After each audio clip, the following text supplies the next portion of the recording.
يا لغتي عربية حسبي بأنك.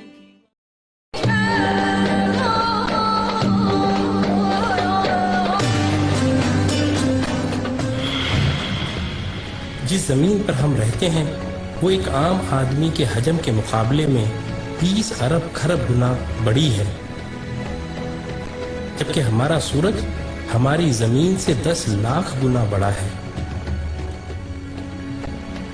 اس کے مقابلے میں ایٹا کورینائی نامی مشہور ستارہ ہمارے سورج سے بھی 50 لاکھ گنا بڑا ہے۔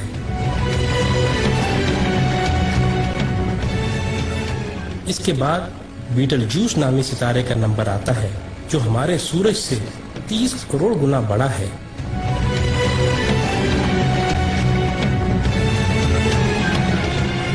اور پھر وی وائی کینس میجورس نامی ستارے کی بڑائی کا تو کیا ہی کہنا، یہ ستارہ ہمارے سورج سے 1 ارب گنا بڑا ہے۔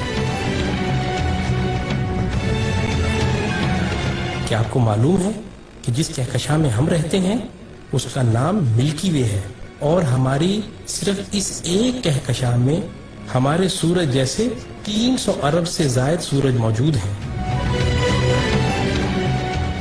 اور یہ کہکشاں اتنی بڑی ہے کہ اگر ہم کسی ایسی چیز میں سوار ہوں جو 1 سیکنڈ میں 3 لاکھ کلومیٹر کا فاصلہ طے کرتی ہو، یعنی 1 سیکنڈ میں زمین کے 7 چکر لگانے والا ہو، تو اس کو بھی ہماری کہکشاں کو پار کرتے کرتے 1 لاکھ سال لگ جائیں گے۔ اندازہ ہوا نا کہ ہماری کہکشاں کتنی بڑی ہے؟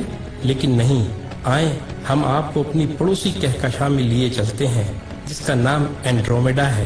وہ ہماری کہکشاں سے 2 گنی ہے، یعنی 2 لاکھ نوری سال وسیع و عریض ہے۔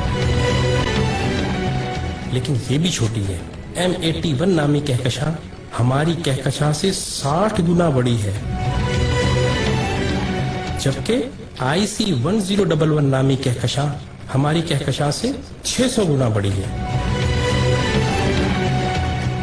اب سمجھ آ رہا ہے نا اللہ اکبر کا کیا مطلب ہے؟ اللہ اکبر، اللہ اکبر۔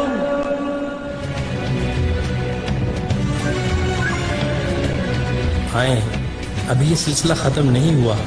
جیسے ستاروں سے کہکشائیں بنتی ہیں، آپ کو معلوم ہے کہ اسی طرح کہکشاؤں سے کلسٹر بنتے ہیں، اور جس کلسٹر میں ہماری کہکشاں واقع ہے اس کا نام ورگو کلسٹر ہے، اور صرف اس ایک کلسٹر میں 47,000 کہکشائیں ہیں۔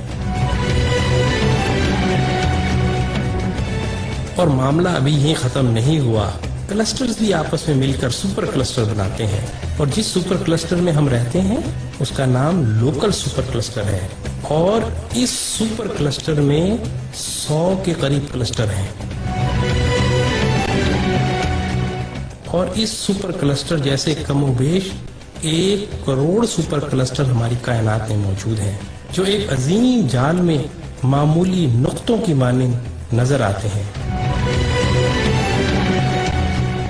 اور ان سب کو صرف ایک ذات یعنی اللہ تعالیٰ نے بنایا ہے۔ تو اندازہ ہوا کہ اللہ کتنا بڑا ہے۔ یہی وہ کبریائی ہے جس کو قرآن سورہ زمر میں یوں بیان کرتا ہے، اور انہوں نے اللہ کی قدر ہی نہ کی جیسی اس کی قدر کرنے کا حق تھا۔ اس کی بڑائی کا یہ حال ہے کہ قیامت کے دن زمین اس کی مٹھی میں ہوگی اور تمام آسمان اس کے سیدھے ہاتھ میں لپٹے ہوں گے۔ یہ ہے اللہ اکبر کا صحیح مطلب، اور یہی وہ عظیم جملہ ہے جس کو سننے اور سمجھ لینے کے بعد سوائے انتہائی متکبر کے ہر ایک شخص کا سر سجدے میں چلا جاتا ہے۔